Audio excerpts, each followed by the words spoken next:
everyone, and welcome to our money management presentation. It is our first presentation in our financial literacy series for this fall semester. I am Peggy Chavez, Senior Advisor with Career and Transfer Services. I'm also joined by a staff member who has worked very hard with me on this program, Miss Chastity Richmond with the Office of Student Life. You know, financial literacy is just so important because it provides us the knowledge and tools that we need to effectively manage our money and reach our lifestyle goals. For those students, I want you to think about some of the reasons that you were in college. For many of you, I know it's to open doors to better career opportunities, but think about this. What would happen if you spent your time, energy, and money on higher education for those advanced career opportunities, but only to kind of stay in your current mindset with money management, and if you don't know how to effectively manage your money? So by pursuing, the energy and time and money in higher education, it would almost be self-defeating in many ways if you didn't know how to effectively manage your money. So we want you to protect your investment and learn the tools now to be able to plan, manage, and make informed decisions related to your personal finances. So to help you with that, we have two guests. One we have joining us, or both are from RBFCU, also known as Randolph Brooks Federal Credit Union. We have Miss Jennifer Crawford, who will be presenting, along with her coworker, Miss Michelle Herrera, who should be joining us very shortly. There's such a demand for financial literacy that Miss Michelle Herrera she's coming off of another presentation, so she will be joining us shortly. And both ladies are financial literacy specialists with RBFCU. So, please listen to them and rely on their wonderful experience and expertise. And so please help me welcome our special guest from RBFCU, and I will turn it over to Ms. Crawford to begin. Wonderful. Well, everyone, and thank you for attending, and thank you so much for having us today. As mentioned, Michelle will be here joining us shortly. Yes, whatever the reason being, September 23rd was a very popular date, so that's okay. That's why we're there, two of us, and thanks to the virtual environment now, we're able to reach more in additional places where we're not, getting in our vehicles and driving anymore, so at least not right now. So I'm excited to be here with you and share some personal financial information.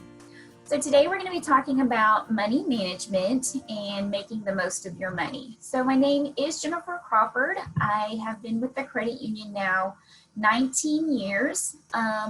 In 1 month, I will celebrate my 20-year anniversary with the credit union. It is crazy how that time flies when you are having fun and enjoying what you do. And we really do. I think I speak for Michelle and myself when we say that we really enjoy sharing personal financial information with those in the communities that we serve. It is a little bit different now that we are virtual and not in person.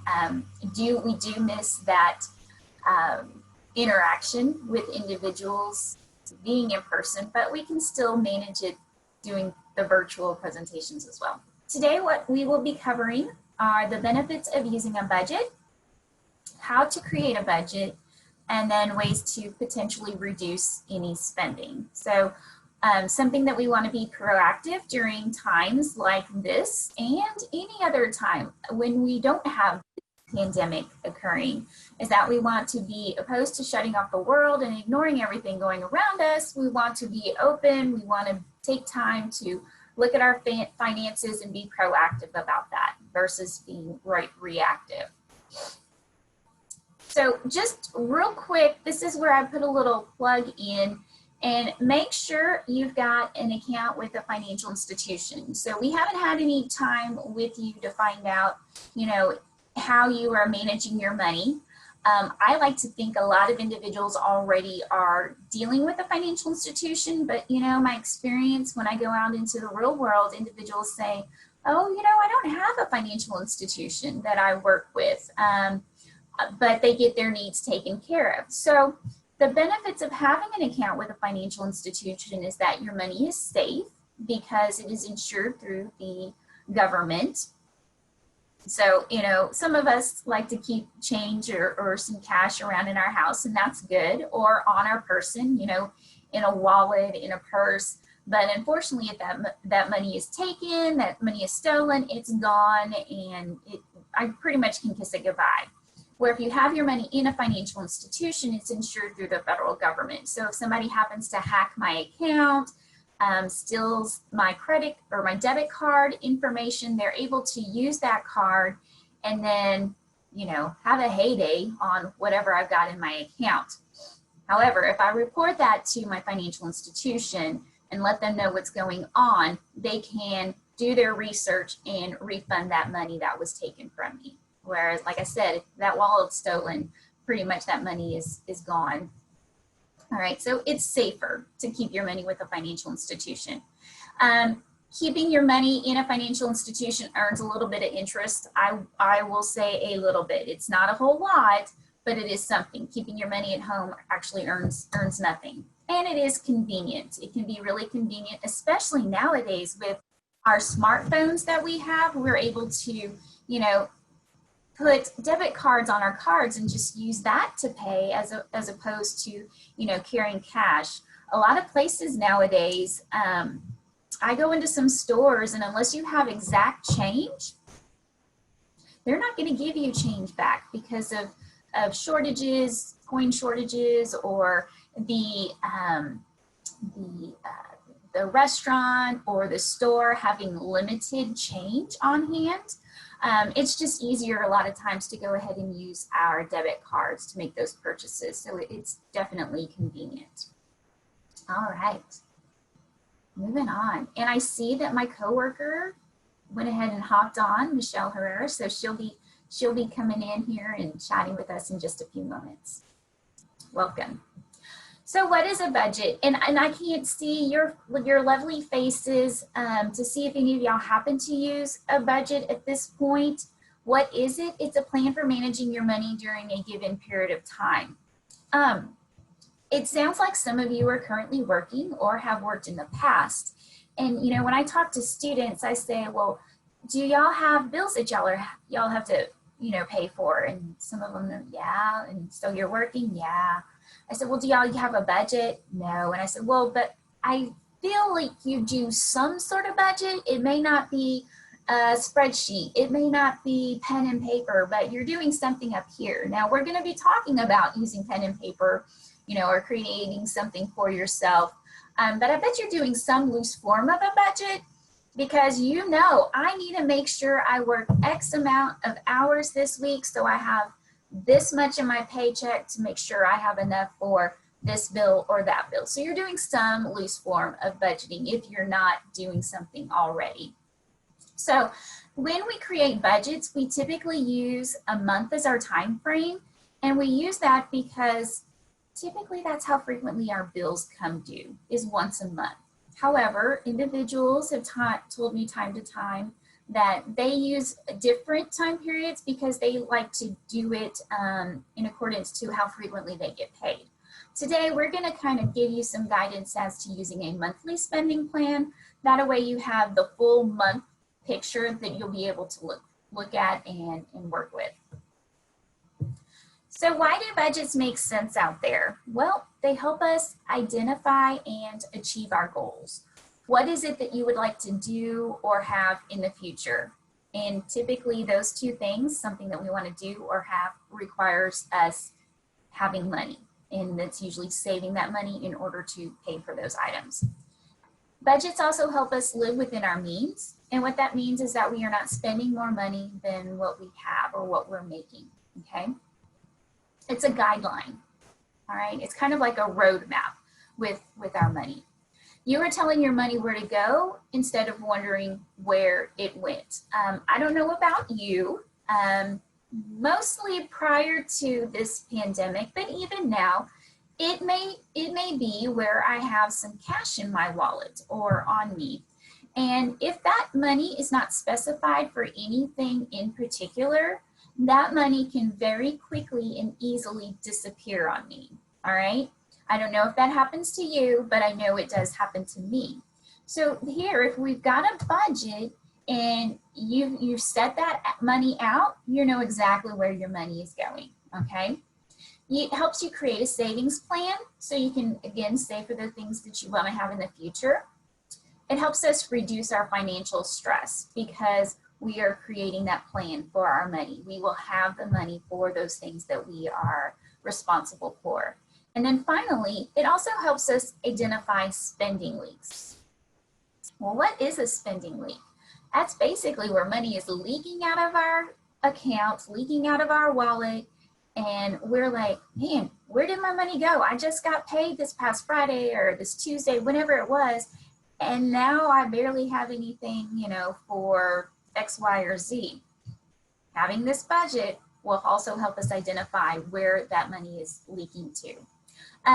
I want to make a real quick note on the quote that you see here on the screen. It says, "He who fails to plan is planning to fail." Well, how does that relate to our money and us? Well, if we don't have a plan for our money, it's easily going to disappear on us. So we want to make a plan. We want to make a budget so that we're in control of that money and we know exactly where it's going. So I want to talk a little bit more about these spending leaks, or what some individuals have referred to as a latte factor. Some of you may have heard of this before, some of you may have not. There's a gentleman by the name of David Bach. He is a financial guru and expert. He's also a financial author and has written several books. And one of the books that he's written is called The Automatic Millionaire. Now, we do not get any kickbacks for promoting this book at all. We just wanted to share a book that can, you know, potentially help you realize where your money is going and some ways that you can set yourself up for a brighter financial future. So anyways, in The Automatic Millionaire, he talks about the latte factor, which again is like a spending leak. And the reason he called it a latte factor is because he would go and talk to a lot of students at colleges and universities, such as individuals like yourself. And he'd go into the classrooms and he'd do his presentation and he'd have the students say, "Sir," just like some of you are probably thinking to yourself, "Ma'am, we just don't have any extra money to save. You know, we're college students, we're working part-time, we're working multiple jobs, we're trying to make ends meet, we just don't have anything extra to save." And he was telling him, "But you're so young, you got to start saving money now. Whatever you can, start saving now, get into a habit," because what's great about being younger, is that you've got time on your side and you have time for that money to grow versus waiting to be at my age. You know, you're never too late, but you know, I'm definitely going to have to put more money in than you are because I've got more years on you. So I have less time for that money to accrue. So he'd tell them to start saving their money. And again, they're like, "It's not going to happen. We're broke. We're college students." But he'd also noticed a lot of these students were drinking their really fancy lattes. So the one day he was sharing that information, and one of the students, she's like, "Sir, yes, I get it, but it's not going to happen." And she's like, "I'm going to school full time, working part time. I just don't have anything extra to save." Now, do you think she was one of the students who had a latte on her desk? Absolutely. Y'all know where this is going, right? She had the latte on her desk, and he said, "Look, I see you have a latte. That's awesome. Was that a treat? Did someone buy that for you, or did you pay for that yourself?" She's like, "Sir, I bought it myself." He said, "Okay. Is that something that you buy frequently, or again, is it like a treat once a week? You know, how frequently are you buying these?" And she said, "Sir, this is my caffeine. This is my pick-me-up in the morning, so this is a daily occurrence." He said, "Okay, well, do you mind sharing with me how much you pay for that?" And she shared that, and he said, "Okay, let's do some math." And they figured out that she was spending a little over $100 a month on lattes. $100 a month. That's when I start kicking in and doing my personal math. And I'm like, $100 a month, there's 12 months in a year. That's $1,200 a year. $1,200 a year. And here's the thing. We spend the latte factor, or a spending leak, is that we spend a lot of money a little at a time. a little here, a little there, a little over time. It doesn't seem like a lot, but then when you look at the big picture, you add that all up, that's a lot of money that could be used elsewhere. And so I am guilty. I usually call these my confessional classes or presentations. Prior to the pandemic, Michelle and we would get in our cars, drive to wherever it may be, San Antonio, Austin, Dallas, Corpus, and anywhere in between to do these presentations. And I would go ahead and use my word lazy. I would get lazy and not take my lunch with me. And then when I would have a break at the school, I would go out and have a nice little lunch for myself, and then go back to the school. And I would call it my treat. However, that is a lot of money eating out. So my latte factor was eating out, typically at lunchtime. And I would admit it could be anywhere from $8 to $10 to $12, depending upon where I went. And if you do the math, a couple of days a week, that's a lot of money. And even though I can do it now, I want to go back to, what are my goals? What are the things that I'm saving up for? What are the things that I would like to do? It's going to take me longer to get to those goals if I continue to do these little latte factors. If I go out to eat, it's going to take me longer to reach my goals than if I kind of just buckle up a little bit and maybe treat myself once a week. And then the rest, girl, you're bringing your food from home, okay? And maybe do I need to cut it out altogether? All right, whatever's going to work within my budget. And that's something that I'm going to have to look at, and we'll talk about a little bit more in depth. So that's the latte factor. Depending upon how you are spending your money, and I'll also refer to it in just a little bit. If you're using a debit card, this would be easy for you to look at your account online, on your phone, and you would see if you have a recurring expense. That could clue you in if you have a latte factor, if you don't know if you have one. If you're using cash, it would be looking at your receipts to see where all your money is being spent. Okay, so let's get to the pieces of the budgeting equation. We have three different parts here. We have your income, your expenses, and then savings. Now, savings is a part of expenses, but it's so critical and so crucial that we kind of put it on the side here because we want to make sure we address it. So the first part of your budgeting piece is your income, the money you're receiving. And there's two types. There's gross and net. Your gross is like your hourly, your salary, wages. However, taxes are taken out of that. Depending upon where you work, if you are allowed to get into the medical benefits, dental benefits, and things like that, that can also be taken out of your paycheck prior to you receiving it. So the amount that you're actually going to work with when you are creating a budget is your net income. That is the amount that's given to you, that's either printed on your paycheck or deposited into your account if you have direct deposit. That's the amount that you're going to work with, is your net income. Then we have our expenses, and these are all the different bills that we have. And we like to break them down into three different types: fixed, variable, and periodic. So your fixed expenses, those are the bills that stay the same dollar amount every month. So that would be like rent or mortgage, a car payment, Netflix, streaming services, Netflix, Hulu, because those are typically the same amount every month. Insurance, possibly, if you pay monthly for your insurance costs, all right? Then we have variable expenses. And these variable expenses, they happen every month, but they change in amount from month to month. So ones that really come to me when I talk about variable expenses are like the electricity, the water, gasoline, food, and the groceries, because those change in amount from month to month, okay?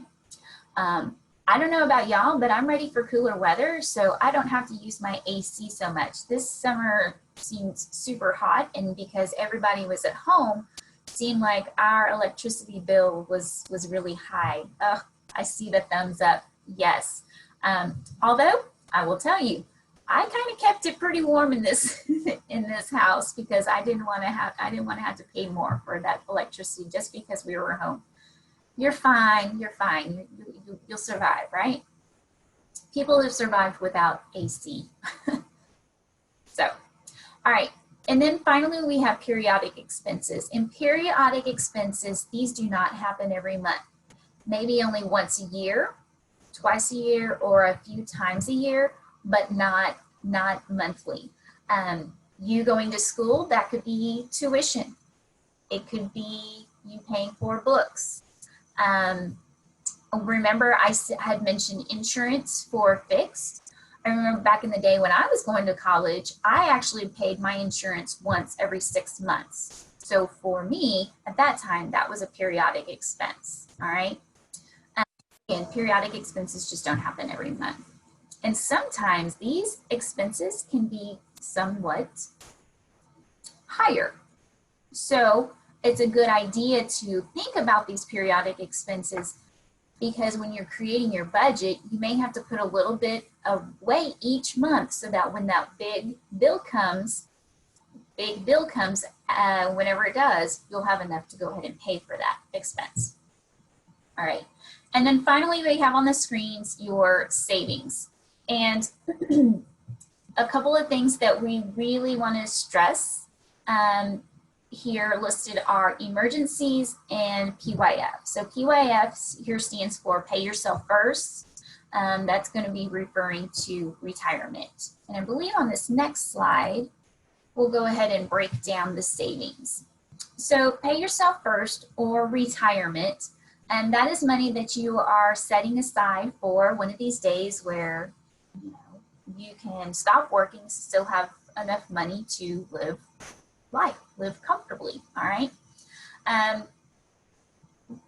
We always, if you look at the bottom of the slide here, it says don't save what is left after spending, but spend what is left after saving.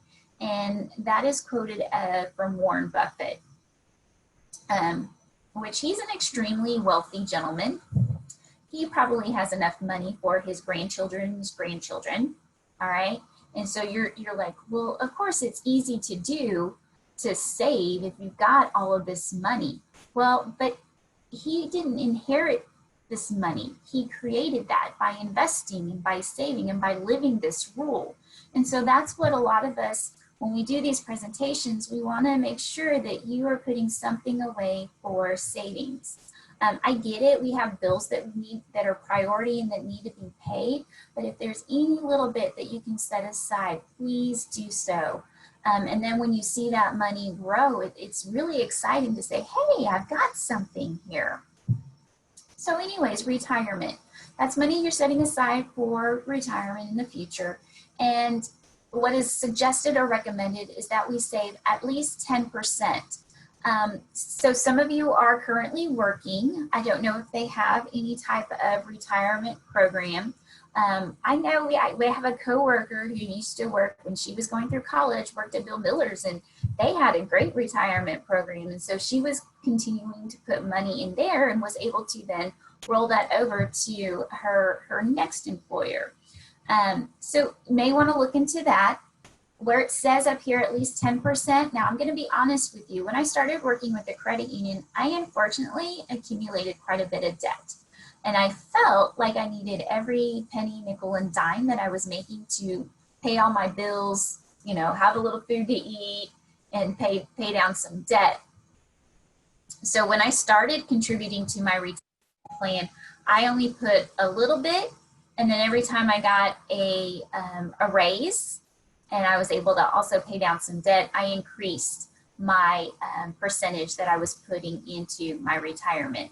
And then also when you start looking for jobs in the future or even your current job, they may even do some type of matching. And that really helps with you being able to get to that 10% as well. We have on here to make saving a retirement saving automatic. If you are working for companies that do direct deposit and things like that, they will already make that retirement saving automatic because they will just automatically deposit that into the 401k for you. So you're not even having to think about it. If that is something that your employer currently does not offer, then this is something you might be able to open up with a financial institution. They have financial advisors who can assist you in opening up a type of retirement plan out there, or retirement account. All right, and then we also have listed on here an emergency fund. So the goal is that we have between anywhere from 3 to 6 months worth of our total expenses set aside for emergencies. 3 to 6 months, if you think about that, that would be, I would take up how much all of my bills are for the month. And I'm just going to throw some numbers out here. So if all of my bills for the month would total $1,000, well, then I'm going to multiply that by, say, 3, because that's the minimum here, 3 to 6 months of my total expenses. So 3 times 1,000, that would be 3,000. That would be suggested to have aside in the emergency fund for whatever. My hours are cut at work. I've lost a job. I get hurt and can't go to work. I have a major expense for my car breaking down, or the list can go on and on. I bet all of us could talk about all different kinds of emergencies either we've had or our household, our parents have had, you know, where we've had to come up with some money for that. So again, just setting a little bit aside, and this is money that you're going to try and have accessible. So like in a savings account, depending upon where if you have a financial institution account somewhere, and depending upon their minimum balance requirements, it could even possibly be in, say, a money market account. Just, it needs to be an account where it's accessible. So when and if that emergency happens, you'd be able to access that easily, okay? And as it mentions here on the slide, it protects against unexpected financial challenges. Okay, but y'all, I'm gonna be honest with y'all. It takes time to grow that account, okay? Don't beat yourself up. Maybe start yourself off with a small goal, saying, okay, my first goal is, you know, have $100 in a savings account. You got it? Okay, well then move on to your next goal. So maybe now my next goal is to have 200 or 250. So work up to having $250 in that savings account. Good deal. That's the way you work. We're going to do like little steps to achieving these goals, okay? It is very intimidating to think, oh, I got to have $3,000 set aside in a savings account. It's not going to happen overnight for the most part, okay? All right. So we wanted to throw in here a monthly spending plan. This is just an example, and I believe we were able to send this over to Peggy, and she was able to distribute that in some form or manner to you. This, I will admit, this for me as an adult, it can look a little intimidating. And when I say adult, y'all are all adults. I'm sorry. I should mention as a mom, as a wife, you're smiling, Michelle. Yes, you are all adults.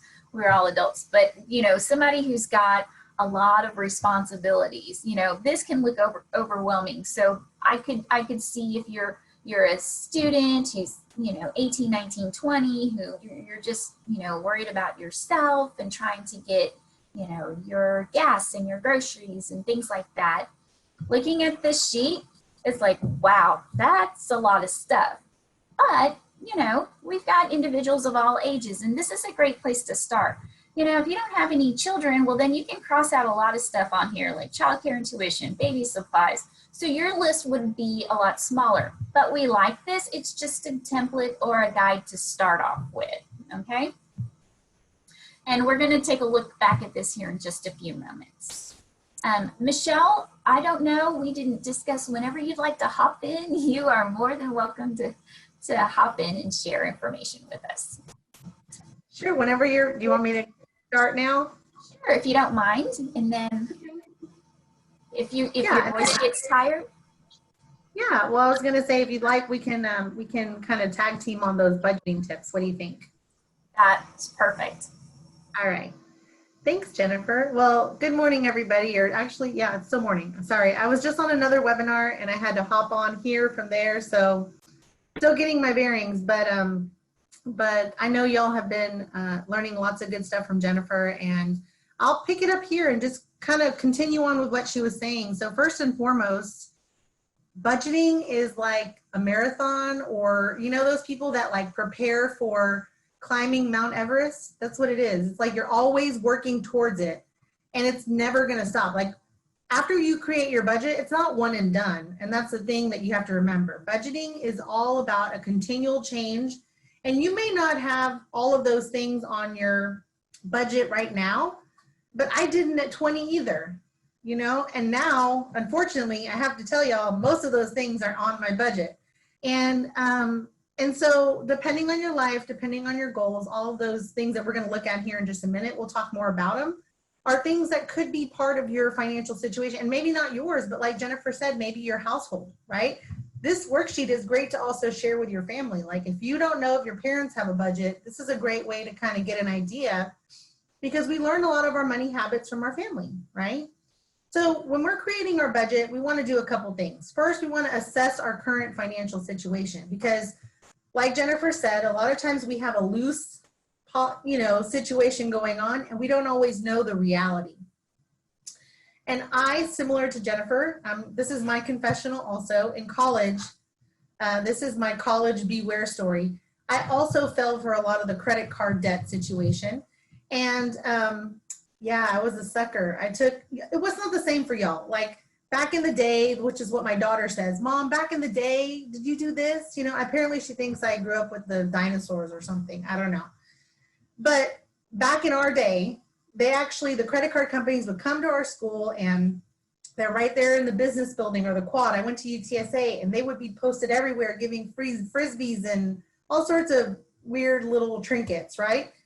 And in exchange for a 20-something% credit card, which, yes, Chastity, that's correct. It's not okay now. But guess what? We also didn't have the World Wide Web in the capacity that y'all have. And so all y'all do is Google one credit card, and now it's on your social media feed. It's everywhere, right? Apply for this, do this, blah, blah, blah. So it's good and bad what's going on now. But I will tell you, I didn't have emergency savings. I got into debt. I had all sorts of situations, but I always pretended like it wasn't as bad as it really was. Until I actually wrote it down. And then I'm not going to lie, I probably started crying because I was like, because I had so many credit cards and they were all different amounts, they didn't seem like a big deal individually. But when I looked at that total as a whole, I was like, dear Jesus in heaven, like, how did this happen? I didn't realize that it was so much, right? So if you're facing a similar situation, just know that there's hope, that I dug myself out. And it's going to take time, but you have to assess your situation and be realistic, right? Then you got to look, do I have emergency savings? What is my actual expected monthly income? Like Jennifer said, like after I pay for insurance, if that comes out of my pay, or if I pay for any other things, and after taxes. And then what is my total monthly expenses? What am I actually going to pay each month, right? For the longest, I was guilty of not including some of those subscriptions. Like I didn't always consider Netflix part of my actual budget, but then I started looking like, oh, you actually have Netflix, you have Amazon Prime, you have all these other little things going on. So what are you actually paying each month in total on your bills? And this is why this budgeting worksheet is going to come in handy. It's going to give you the reality. Then if you have any debts, you want to calculate the monthly minimum payment for each one. Now this is not a credit class, but there is a reason for that. And the reason is because everybody's credit score is based off of how much debt they owe. The two biggest factors are how much debt they owe and then how on time your payments are each month. So if you can at least make your monthly minimum payments, that will keep your credit score in good shape. Now, is it going to be stellar? Probably not until you drop the amount of debt that you have. But minimum payments on time each month are super important if that's something that you're dealing with, okay? All right, next slide, please, ma'am. On step 2, we're going to talk a little bit about analyzing what we just looked at, our previous month's spending, okay? But a couple other things. You want to not only analyze that previous month's spending, you want to also take some action. So, like I said, pause or reduce any non-essential spending. Netflix, any subscriptions, whether that's I don't know, music streaming. I know we all love our Spotify, but if we had to choose between electricity and Spotify, we all know what we would have to choose. Well, we all know what we should choose, not what we would choose, but what we should choose, right? Takeout, again, Jennifer and I both our confessional was we were on this road all the time teaching, so we would always get something to go. Not always, but you know, we knew there was some fun benefit to like being on the road all the time. Like we'd have our little spots everywhere we'd go. And yeah, and sometimes that would get a little pricey. And then entertainment, obviously it's a little different now, but guess what? These people are making it virtual now. I just saw concerts, virtual concerts. So concerts aren't going away. These movies now, my daughter wanted to rent the new Trolls movie. It was like $20 to rent on our, you know, TV. So there's still ways that we're able to spend money even if we are at home. Reallocate any cuts that you're able to make, and then just send those to those essential bills, you know, redirect. And that's the whole point of step 2. All right, Jen, next slide, please, ma'am. On step 3, now that you've collected all the data, you want to write down a couple things. So what we typically recommend is not only have that worksheet, but have a calendar. Now, I know I'm talking to technology people over here because I'm in my 40s. Let's be honest, I grew up in half technology, half paper, and so I'm that weird generation that still has one foot in the non-technology world, but I know enough to be dangerous in the technology world, right? But I swear by a calendar, and you gotta find your own system, right? The thing about budgeting is this, like Jennifer kept saying, it's all about baby steps, and it's all about finding your own rhythm. There's no magic pill to figuring out how to handle your money properly. You have to do that, and you have to find what works for you, right? Chastity says, Keep and Share app is a good electronic planner. See, people have different opinions out there that can help you. So do some research on planning, on budgeting apps as well. There's a Mint, there's all sorts of things out there that can help you to budget. Your financial institution might even have some kind of a budgeting or system that you can use.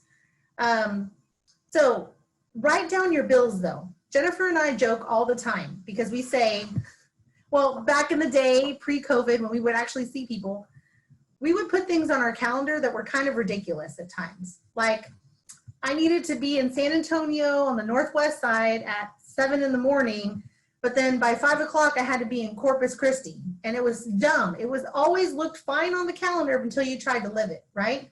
Well, the same goes with your bills. You might think, oh, well, that bill's not due till the 22nd and I still have another week and a half, but what if your paycheck doesn't fall between that week?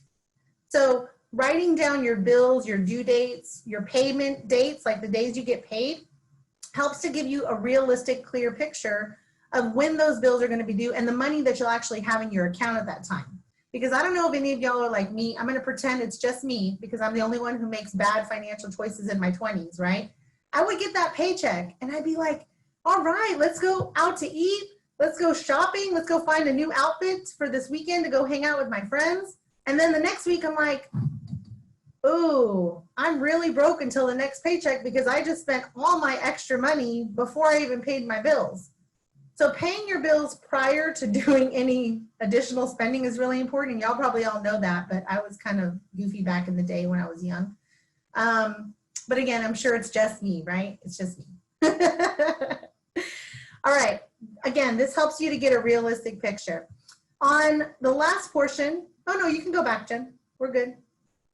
On building the budget though, before we get into the actual worksheet breakdown, you want to determine your time frame, which most people use a month just because that's when bills and paydays happen to fall. And then calculate that total income, those total expenses. Don't forget your savings or your PYF, anything that you can put towards emergency funds. And then get those two totals and subtract the total expenses from the total income, okay?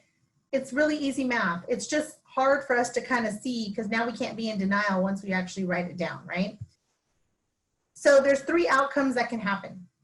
We can have money left over, which is a surplus. So if I was going to, do me a favor, in the chat function, tell me, if I have leftover money, what could I do with it? Tell me what you'd really do, not what you think that the financial education people want to hear. Ooh, Miss Peggy says, pay toward debt. John says, invest. Okay. I like those. Those are very good. Anybody else? Come on, tell me what you would do with the extra hunk of money, chunk of change. Emergency fund. Chastity says emergency fund. We have some very responsible people on here. I like it. Put it in savings. Ariana says put it in savings. John says build a new computer. Nice. Know who I need to call for help with my computer. Yeah, I'll be honest. I would probably spend a little bit and then save or do something like that, right? Because I'd still like a little bit of like, yay, go Michelle, you did something good and you had extra money left for whatever reason. So spend a little, enjoy a little bit, and then be responsible too, right? You can do all of that. Thank you for responding, by the way. All right, the next outcome that can happen is a balanced budget. And if any of you are familiar with like Dave Ramsey, he is very much about the zero balance budget. And there's lots of financial people out there that you can follow too. Like I follow some folks on Instagram and things that always kind of keep me up to date with things that are going on out there. But zero balance is fine too, because it means that you paid all your bills, you're at zero balance for your, you put money in your savings, you just don't have any extra. It's the negative situation that can get us into trouble. That means that we spent more money than we made, right? And that can happen due to a lot of reasons. Improper planning, right? We did that Michelle thing back in the 20s, right? That kind of thing, it could cause some issues. And if I'm in the negative, what could potentially happen if I need to still pay those bills? What could I use if I don't have any more money from my paycheck? So essentially, what are some wrong choices I could take, wrong paths? Type that in the chat for me. What do you think? It's the end of the month. I got bills to pay, but no more cash in my account.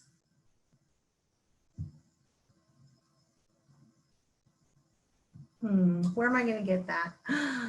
Peggy, put it on a credit card. Yes, people do it all the time. Credit card, yes, credit card. All of you are so smart.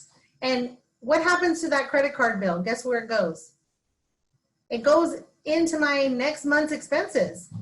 So now I didn't have any bills set for next month except for the regular bills, but now I have another bill that I have to pay for next month. Yeah, more debt. That's right, exactly. So credit it can be very helpful to build credit history, but if it's being used to pay your bills, it can be very detrimental if you're not paying it every month in full, okay? Next slide, please, ma'am.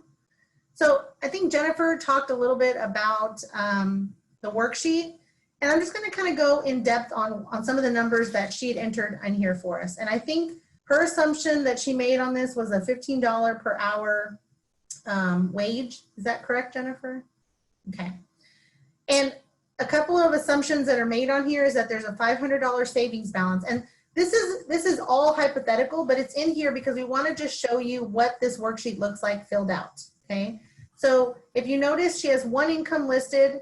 This is a single person with $2,530 of after taxes that they make for their month, okay? So let's go to the next slide, please. Thank you, ma'am. All right, so my expenses, and this is my first section of that worksheet, are savings. And you heard me correctly, savings are an expense because I'm paying myself for whatever it is that I need to pay for, right? I'm paying towards my retirement fund, towards my emergency fund, towards my financial goals, or anything else that I have to pay. Like for me, I do have a college fund, not for me, for my child. And so I put money towards that each month to offset future costs. All right, and the recommendation is 10 to 20% of your income, but it really depends on the life you want to live, right? Some people live a more mild lifestyle, and some people live a little bit more expensive lifestyle. So the kind of lifestyle that you live also is determined by some of these amounts that you want to put in. All right, next slide, please, Jen. And then this is where the numbers can get a little bit hectic. But again, like Jennifer mentioned, not all of these apply to you. Rent, renter's insurance, if you own a home, it could be your mortgage. And if you go down the rows, you'll see each items like groceries, utilities, your credit card debts, your debts in general, right? On the other side, we're talking about personal items like haircuts, if you have a pet or gym membership, and then any transportation costs like your insurance or gas maintenance, and any bills that you might have to pay for those vehicles, right? So if you have a car that you pay each month, the bill, that would be where it would be listed. If you pay for a bus pass, if you pay for Ubers everywhere, whatever you do, that's where your transportation falls, okay? So what I would recommend is this. I would go through this worksheet and cross out anything that doesn't apply to you, and that'll help you to get an idea of what your bills are. Now, don't just cross off things that aren't applicable to you. Go through your bills and make sure that they all match up to something on this worksheet. And then if there's anything on here that we missed that is applicable to you that's not listed, then you take out something and you fill it in on the worksheet. Because I know we didn't get everything. I know that. But if you look at the bottom, it'll show you the amount after everything is paid, which is nice and neat. And it'll show you that it adds up pretty quickly, right? That 2,530 looks nice until then you start looking at, gosh, everything. But remember, I have a surplus because I already put this 2,239 includes money that I put towards my retirement and savings and everything, okay? Yours might look a little different. I know it does for us because our retirement funds at RBFCU come out before we get our paycheck.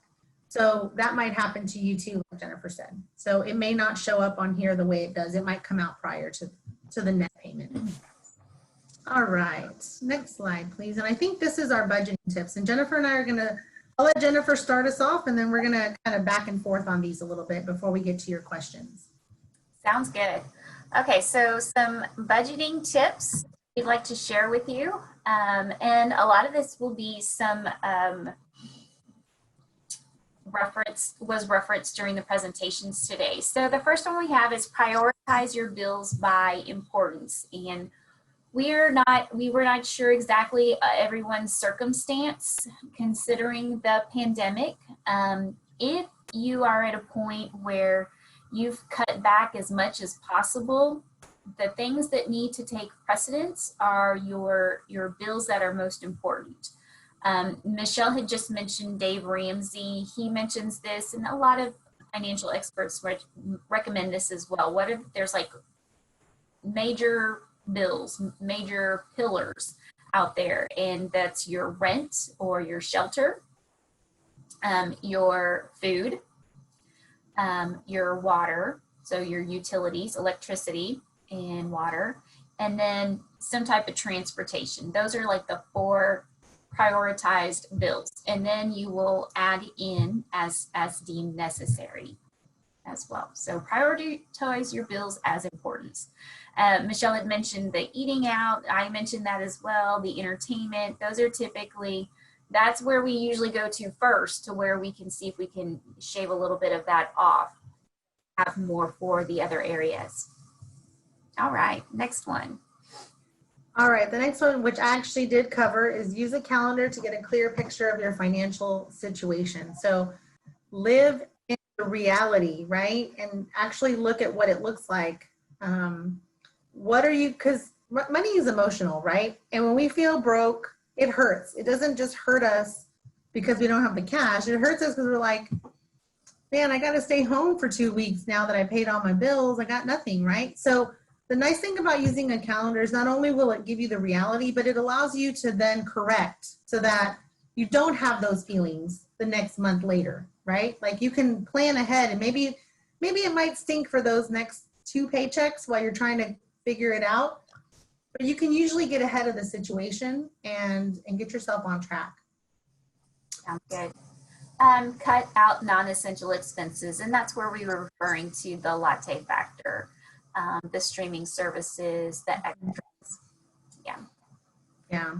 And as Jennifer mentioned, I know she talked a little bit about accounts at the beginning. If you don't have a savings and checking account already, open no or low fee savings and checking account at your financial and find a financial institution. Well, how do you do that if you don't know where to go?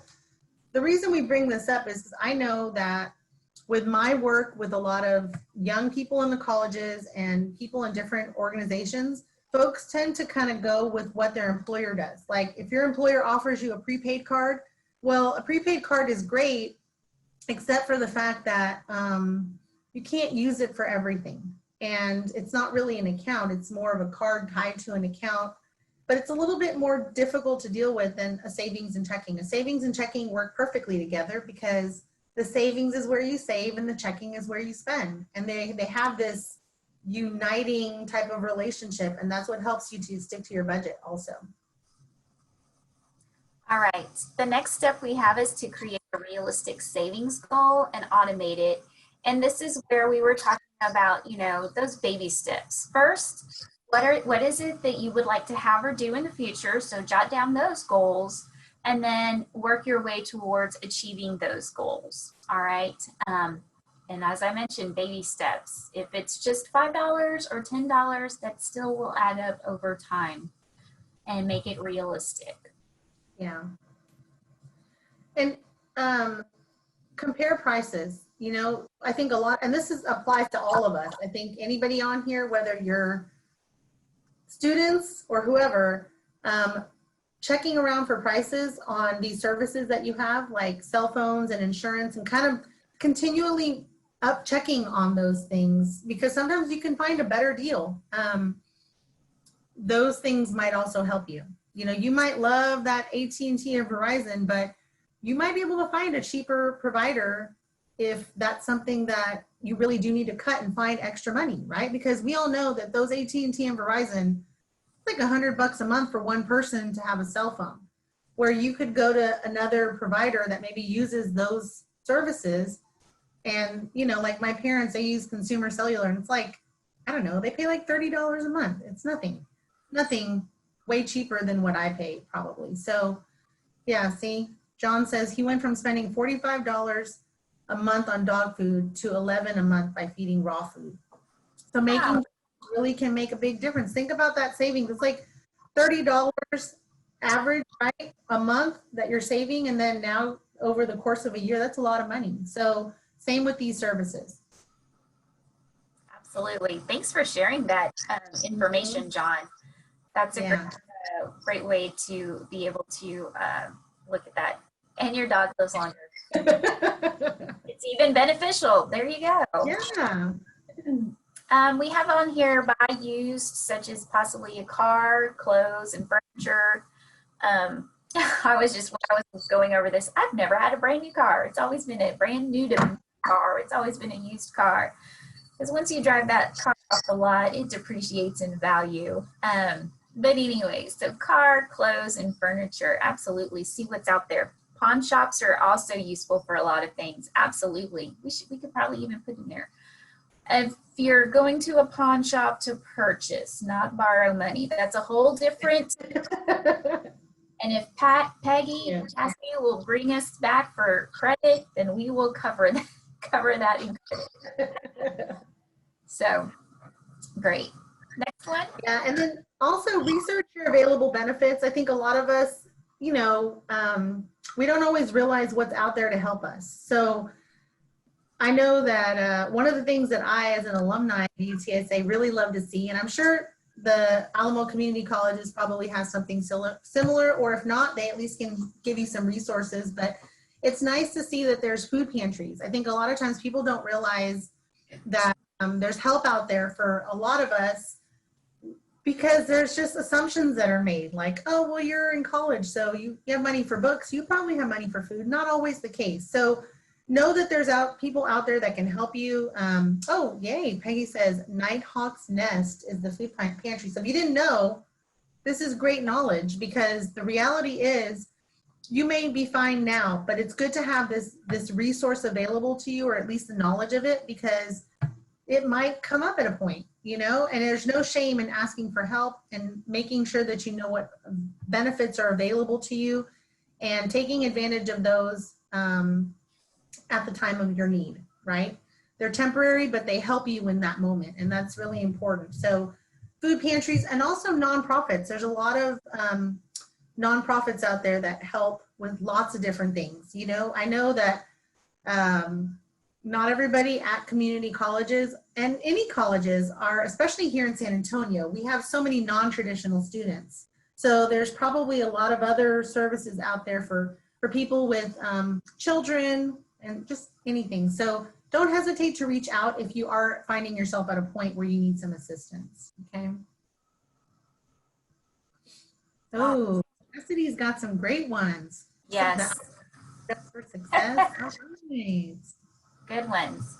On here, avoid creating new debt. And I just want to reiterate what Michelle had mentioned earlier. When we add that new debt, that is less money that we're going to be able to use in our next month or several months budget, because now we're having to use that money to pay off that debt that we just created. So if at all possible, try to go without creating new debt. And be proactive and not reactive. I think we had kind of mentioned this with the minimum payments on your debts.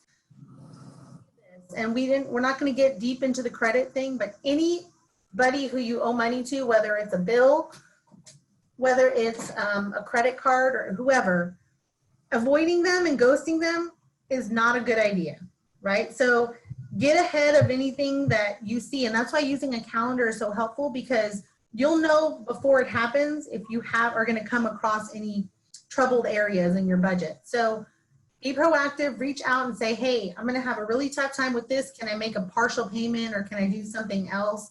Or can you give me a break this month and I'll make it up next? You know, whatever it is that you can financially afford. But avoidance is definitely not the way to go when it comes to your bills, because what ends up happening with that is those items can then end up as a collection item or something negative on your credit report. And what you don't want to happen as you're navigating your personal financial journey is to ruin things for your own self, for your future. And if you can be proactive, it can kind of help soften the blow. Not saying it's not going to still hurt or sting, but it can definitely help to be more transparent than it is to run away. And then finally, we have to be flexible and don't give up. And Michelle had mentioned this earlier as well. It's going to take some time to work on a budget, and it's not written in stone. A budget will change because your roles, your responsibilities will change over time. You make more money, but then you add additional responsibilities. So you're going to have to be flexible with this. And if it doesn't work one month, okay, that didn't work. Maybe I was too rigid with my numbers. Maybe I didn't allow enough for X, Y, or Z. So give me a little cushion there. But then I can maybe, you know, use some money from this other little column that I had. So just work with it. Don't give up. We really appreciate you taking the time to sit with us today and share information, and hopefully some of this was beneficial information that you will be able to, you know, maybe even if not all of it, just take bits and pieces and apply it to help you for your future. Thank you. John says it was very informative. So I know we are out of time. I do want to thank all of the participants for joining us this morning, and we hope that the presentation was informative and that you'll be able to apply some of the lessons and tips that you learned today to be able to develop a sound budget for yourself in order to help you reach your financial goals. Additional information, including the worksheet and additional resources, will be uploaded in Alamo Experience in the financial literacy portal. And so if you are not connected to that portal, please go into Alamo Experience. You can access it from ACES and follow the financial literacy portal. We will be including additional upcoming presentations in our financial literacy series in that portal. So that's how you can stay connected. I wanted to thank the participants again for joining us this morning, and please help me give our presenters a virtual round of applause for sharing their savvy insight on money management.